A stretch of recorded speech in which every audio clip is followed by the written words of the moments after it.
दोस्तों, क्या आपने कभी सोचा है कि जब दुनिया सिविलाइज्ड होना सीख रही थी, जब दुनिया कम्युनिटीज बनाना सीख रही थी, तो आखिर भारत में उस टाइम पर क्या हो रहा होगा? आप में से बहुत लोगों का जवाब यही होगा शायद कि शायद भारत भी सिविलाइज्ड होना सीख रहा हो, शायद भारत के लोग भी कम्युनिटीज बनाकर रहना सीख रहे हो। लेकिन नहीं, ये बात है 5th सेंचुरी एडी की। इस टाइम पर भारत में गुप्ता एम्पायर हुआ करता था। वहीं अगर मैं दूसरी बाहर की दुनिया के बारे में बात करूं तो जिसे आज हम अरब जानते हैं, वहाँ पर पर्शियन एम्पायर हुआ करता था और यूरोप में रोमन एम्पायर हुआ करता था। 5th सेंचुरी एडी में यूरोप का रोमन एम्पायर पूरी तरीके से बिखर चुका था। वहीं पर्शियन एम्पायर के लोग सिविलाइज्ड होना सीख रहे थे, वो ह्यूमंस की तरह रहना सीख रहे थे।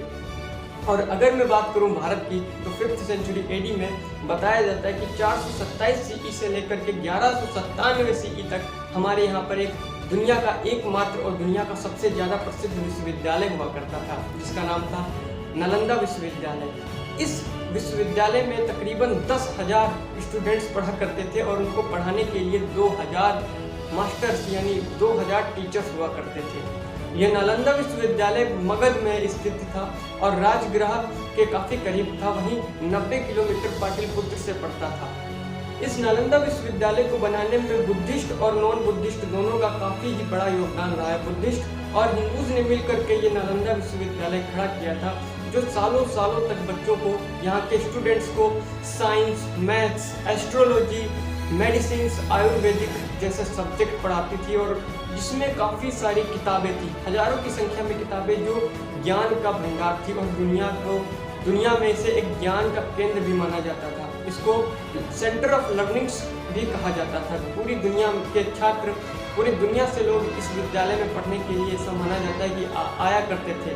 लेकिन इस विश्वविद्यालय पर टोटल 3 बार आक्रमण किया गया। इस विश्वविद्यालय पर 3 बार आक्रमण किया गया और इसको बुरी तरीके से नष्ट किया गया। हालांकि दोबारा से इसको बना करके तैयार कर दिया गया और इसमें फिर से पढ़ाई स्टार्ट कर दी गई। लेकिन तीसरी बार तकरीबन 1202 के टाइम पर, एडी 1202 में, जब ममलूक डायनेस्टी के एक काफ़ी क्रूएल किंग जिनका नाम था बख्तियार खिलजी, उन्होंने जब इस पर अटैक किया तो इसको बुरी तरीके से जला दिया।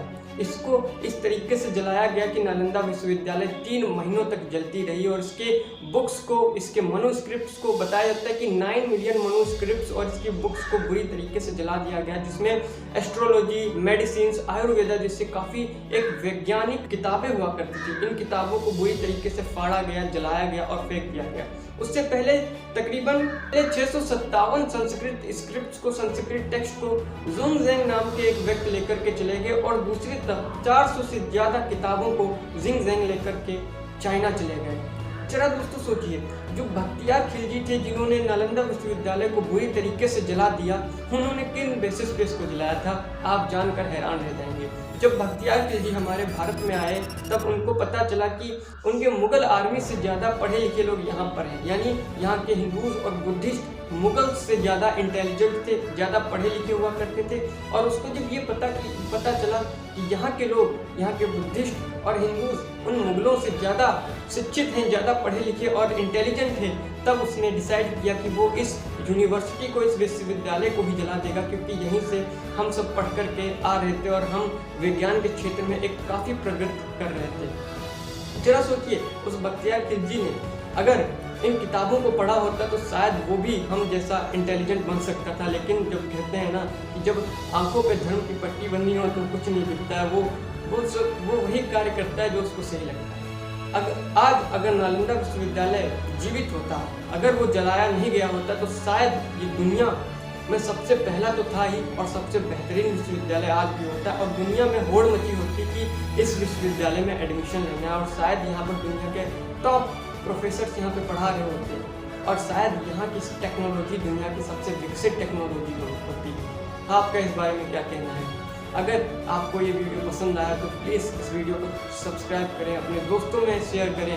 सबको पता चलना चाहिए कि आखिर हम लोगों को किस तरीके से परेशान किया गया है, किस तरीके से हमारे इतिहास को मिटाया गया है और किस तरीके से हमारी टेक्नोलॉजी को चुरा करके बाहर ले जाया गया है। धन्यवाद। जय हिंद। धन्यवाद।